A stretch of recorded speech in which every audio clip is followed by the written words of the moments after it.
आज हमारे हाथ एक बहुत ही दिलचस्प दस्तावेज लगा है। पहली नजर में देखें तो ये एक पिता का अपने दो बेटों जावेद और शादाब के लिए लिखा गया एक बर्थडे मैसेज लगता है। हम्म। लेकिन जैसे ही आप इसकी पहली लाइन पढ़ते हैं, आपको एहसास होता है कि यहाँ जश्न से कहीं ज्यादा कुछ गहरा चल रहा है। बिल्कुल, ये कोई हॉलमार्क कार्ड वाला मैसेज नहीं है। नहीं, बिल्कुल नहीं। ये तो एक तरह का लाइफ मैनुअल है, एक पूरी फिलॉसफी है जो एक पिता अपनी अगली पीढ़ी को सौंप रहा है। और ये आज के जमाने में बहुत अनोखी बात है। हम सब इंस्टाग्राम कैप्शन और व्हाट्सएप फॉरवर्ड्स की दुनिया में जी रहे हैं, जहां हर भावना कुछ शब्दों या एक इमोजी में सिमट जाती है। सही बात है। ऐसे में इतना सोचा समझा, इतना गहरा संदेश अपने आप में एक विश्लेषण की मांग करता है। ये सिर्फ बेटों के लिए नहीं है, मुझे लगता है इसमें हम सबके लिए कुछ ना कुछ छिपा है। और आज हमारी कोशिश यही रहेगी कि इस संदेश को डीकोड किया जाए। हम परत दर परत ये समझने की कोशिश करेंगे कि कैसे एक पिता सफलता, शिक्षा और शक्ति जैसे भारी भरकम शब्दों को एक बिल्कुल नया और शायद ज्यादा जरूरी मतलब दे रहा है। तो चलिए इस दिलचस्प सफर पे निकलते हैं और देखते हैं कि एक जन्मदिन का संदेश हमें इस जिंदगी के बारे में क्या सिखा सकता है। चलिए शुरू करते हैं। तो संदेश की शुरुआत ही बहुत दमदार है। पिता लिखते हैं, आज सिर्फ जन्मदिन नहीं है, ये सपनों, जिम्मेदारियों और आगे की खूबसूरत यात्रा की याद दिलाता है। और फिर वो अपने बेटों को कहते हैं, दो अनमोल रत्न। यहां तक तो सब ठीक है, बहुत प्यार भरा है। हाँ। लेकिन अगली ही लाइन में वो कहते हैं, मेरी ताकत, मेरी उम्मीद और मेरा भविष्य। जी। यहां आकर एक सवाल मन में आता है। एक तरफ तो ये बहुत एम्पावरिंग लगता है, लेकिन क्या आज के जमाने में इसे उम्मीदों का एक भारी बोझ नहीं माना जाएगा? ये बहुत ही जरूरी सवाल है, और इसका जवाब हाँ और नहीं दोनों में है। देखिए, अगर पश्चिमी मनोविज्ञान के नजरिए से देखें, जहां व्यक्ति की आजादी पर बहुत जोर होता है, तो शायद इसे एक बोझ की तरह देखा जाएगा। हाँ, कि बच्चों पर अपनी उम्मीदें क्यों लाद रहे हो। बिल्कुल, कि उन्हें अपने रास्ते खुद बनाने दो। लेकिन अगर हम इसे भारतीय या कई पूर्वी संस्कृतियों के संदर्भ में देखें, तो यहाँ परिवार एक एक इकाई है, एक टीम है। अच्छा, तो ये इंडिविजुअल गोल नहीं है, टीम गोल की बात हो रही है। बिल्कुल, आपने सही पकड़ा।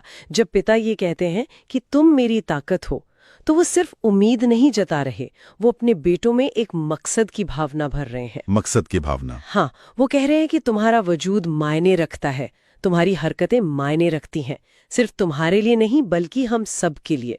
ये बोझ नहीं बल्कि एक नैतिक कंपास है, एक दिशा सूचक यंत्र। वाह। ये उन्हें याद दिलाता है कि जब भी तुम जिंदगी में कोई फैसला लो, तो ये याद रखना कि तुम एक बड़ी कहानी का हिस्सा हो। ये उन्हें जड़ों से जोड़ता है, उन्हें उड़ने की आजादी देते हुए भी। वाह, नैतिक कंपास। ये तो बहुत अच्छी तरह से इस बात को समझाता है। और शायद इसी कंपास का इस्तेमाल करके पिता उन्हें घर की चारदीवारी से निकालकर एक बड़े मैदान में खड़ा कर देते हैं। वो तुरंत व्यक्तिगत जिम्मेदारी को राष्ट्रीय जिम्मेदारी से जोड़ते हैं। वो लिखते हैं, हमारे देश को ईमानदार दिलों, मजबूत दिमागों और दयालु आत्माओं की जरूरत है। जी, जन्मदिन की बधाई देते देते बात सीधे देश पर आ गई। ये थोड़ा भारी नहीं है? भारी तो है, लेकिन ये दिखाता है कि पिता का विजन कितना बड़ा है। वो अपने बच्चों को सिर्फ एक अच्छा बेटा या एक कामयाब प्रोफेशनल बनते नहीं देखना चाहते, वो उन्हें एक अच्छा नागरिक बनते देखना चाहते हैं। अच्छा, ये एक तरह से जिम्मेदारी के कॉन्सेंट्रिक सर्कल्स या संकेंद्रित वृत्त की तरह है। सबसे अंदर का गोला है खुद की जिम्मेदारी, फिर परिवार की, फिर समाज की, और सबसे बाहर राष्ट्र की। पिता बस ये कह रहे हैं कि इन गोलों को अलग अलग मत देखो, ये सब एक दूसरे से जुड़े हैं। पर एक सवाल उठता है, क्या इससे व्यक्तिगत खुशी और सपनों पर कोई असर नहीं पड़ता? आज की पीढ़ी तो फॉलो योर पैशन और लिव योर बेस्ट लाइफ की बात करती है। इस संदेश में तो कर्तव्य और जिम्मेदारी पर ज्यादा जोर है। देखिए, ये संदेश पैशन के खिलाफ नहीं है, ये बस उस पैशन को एक दिशा दे रहा है। पिता ये नहीं कह रहे हैं कि तुम डॉक्टर या इंजीनियर मत बनो, वो कह रहे हैं कि तुम जो भी बनो, एक ईमानदार डॉक्टर बनो, एक मजबूत दिमाग वाला इंजीनियर बनो, एक दयालु कलाकार बनो। बिल्कुल, उनका मानना ये है कि सच्ची और स्थायी खुशी सिर्फ व्यक्तिगत उपलब्धि से नहीं मिलती, बल्कि तब मिलती है जब आपकी उपलब्धि किसी बड़े मकसद से जुड़ जाती है। जब आपको लगता है कि आपके काम से समाज पर, देश पर कोई सकारात्मक असर पड़ रहा है, तो वो जो संतुष्टि मिलती है, वो किसी भी सैलरी पैकेज से कहीं ज्यादा बड़ी होती है। ठीक है, अब बात समझ में आ रही है। तो पहले नींव रखी गई जिसमें मकसद और जिम्मेदारी की बात हुई। अब आते हैं उस हिस्से पर जो इस संदेश का मतलब दिल है, जहां 3 सबसे जरूरी स्तंभ सफलता, शिक्षा और शक्ति को पूरी तरह से रीडिफाइन किया गया है। जी। और पहला ही पॉइंट आज की दुनिया पर एक सीधा तमाचा है। सफलता सिर्फ पैसा कमाना नहीं है, ये सम्मान कमाना है। और ये कितना जरूरी है आज के समय में। आज सफलता का मतलब क्या है? नेटवर्थ, इंस्टाग्राम फॉलोअर्स, आपके पास कौन सी गाड़ी है, आप कहाँ छुट्टियां मनाते हैं। हाँ, सब बाहरी चीजें हैं। सब बाहरी चीजें हैं जो आज हैं कल नहीं भी हो सकती। पिता यहाँ एक ज्यादा गहरी, ज्यादा स्थायी चीज की बात कर रहे हैं, सम्मान। पैसा आपसे छीना जा सकता है, आपकी नौकरी जा सकती है, लेकिन जो इज्जत आपने अपने चरित्र, अपनी काबिलियत और अपने व्यवहार से कमाई है, वो कोई नहीं छीन सकता। लेकिन एक प्रैक्टिकल सवाल उठता है, बिना पैसे के सम्मान का क्या करेंगे? जिंदगी की जरूरतें तो पैसे से ही पूरी होती हैं। बिल्कुल। और पिता पैसे को नकार नहीं रहे हैं, ध्यान दीजिए। वो कह रहे हैं सिर्फ पैसा कमाना नहीं है। अच्छा। इसका मतलब है कि पैसा जरूरी है, वो एक साधन है, लेकिन वो मंजिल नहीं है। मंजिल सम्मान है। और दिलचस्प बात यह है कि जब आप सम्मान को अपनी मंजिल बनाती हैं, तो पैसा अक्सर उसका एक बाय प्रोडक्ट बन जाता है। एक डॉक्टर जो मरीजों का सम्मान कमाता है, उसके पास काम की कमी नहीं होगी। एक कारीगर जो अपने काम में ईमानदारी से सम्मान कमाता है, उसकी मांग हमेशा रहेगी। ये एक बहुत ही पावरफुल आइडिया है।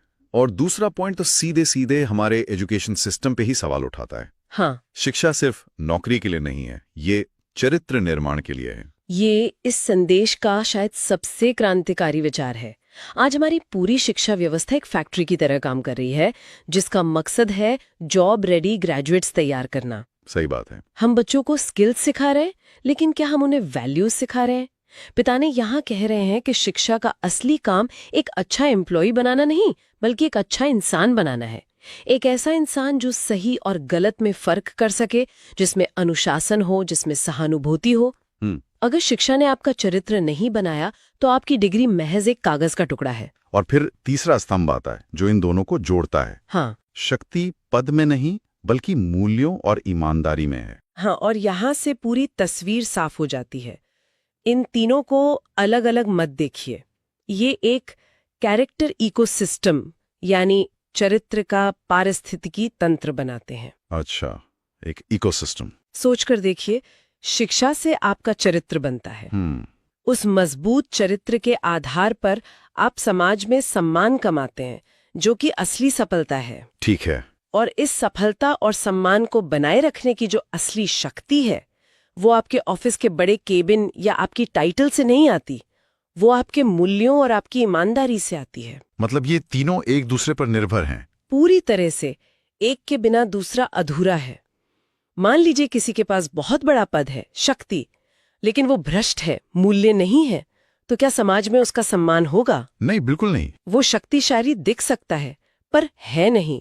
उसकी शक्ति बहुत खोखली है, जो एक स्कैंडल सामने आते ही ढह जाएगी। सही बात है। इसके विपरीत एक आम इंसान जिसके पास कोई पद नहीं है, लेकिन वो अपने मूल्यों पर अडिग है, समाज में उसकी बात का वजन होता है, उसमें एक नैतिक शक्ति होती है।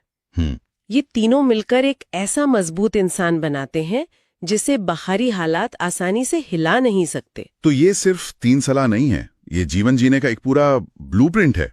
लेकिन सिर्फ फिलॉसफी बता देना काफी नहीं होता, उसे अमल में कैसे लाया जाए ये भी जरूरी है। और शायद इसीलिए पिता आगे चल के कुछ बहुत ही सीधी और प्रैक्टिकल सलाह देते हैं। सही पकड़ा आपने। अब वो फिलॉसफी से प्रैक्टिकल गाइडेंस पर आते हैं। ये इस मैनुअल का हाउ टू सेक्शन है, और इसमें संतुलन पर बहुत जोर है। पहली सलाह है, जैसे जैसे तुम बड़े हो समझदार बनो। ये तो मतलब सीधी सी बात लगती है, पर है नहीं। उम्र में बड़ा होना एक बायोलॉजिकल प्रोसेस है, वो तो सब होते हैं। हाँ, पर समझदार होना एक सचेत प्रयास है।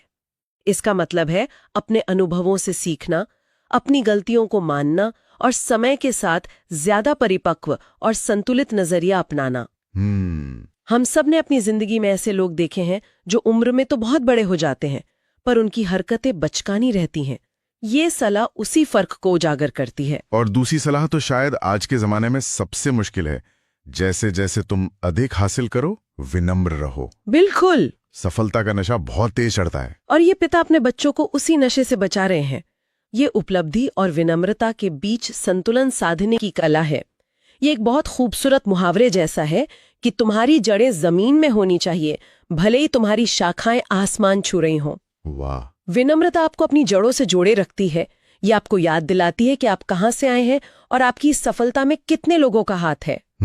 जिस इंसान में विनम्रता होती है, उसकी सफलता दूसरों को जलाती नहीं बल्कि प्रेरित करती है। और फिर तीसरी सलाह इन सबको एक बड़े कैनवस पर ले जाती है।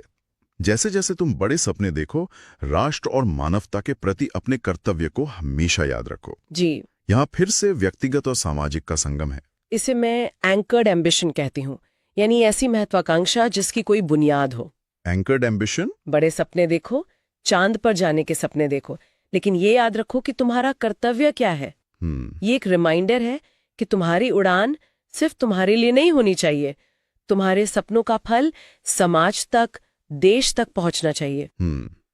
ये एक तरह का चेक एंड बैलेंस सिस्टम है जो महत्वाकांक्षा को स्वार्थ में बदलने से रोकता है। तो पहले सिद्धांत बताएं, फिर उन पर चलने का तरीका।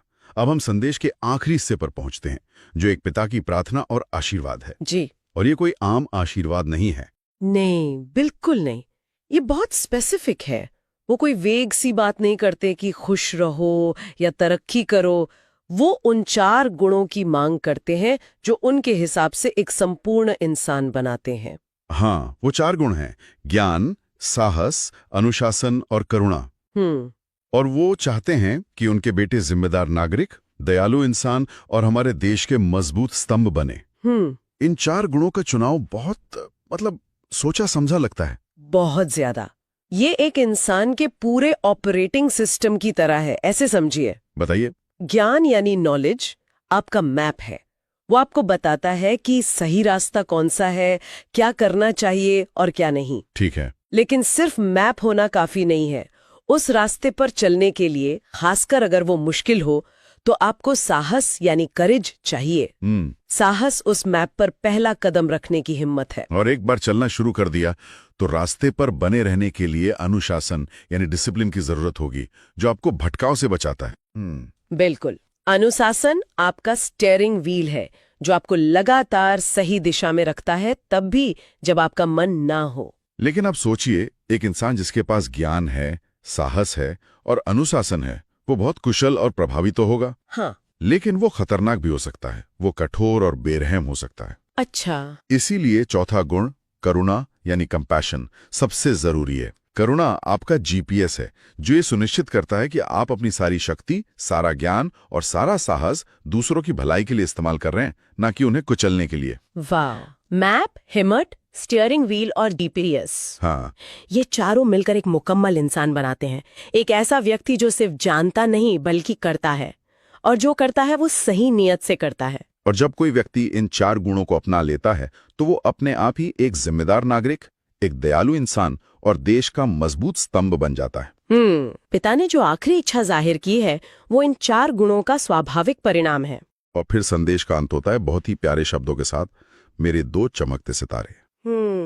इतनी सारी जिम्मेदारियों और उम्मीदों का पाठ बढ़ाने के बाद अंत में वो वापस उसी गहरे निजी प्यार पर लौट आते हैं जहां से सब शुरू हुआ था। ये एक मास्टर स्ट्रोक है।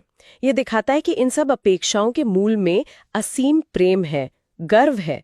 वो उन्हें सिर्फ देश के स्तंभ के रूप में नहीं देखते, वो उन्हें अपने चमकते सितारों के रूप में देखते हैं।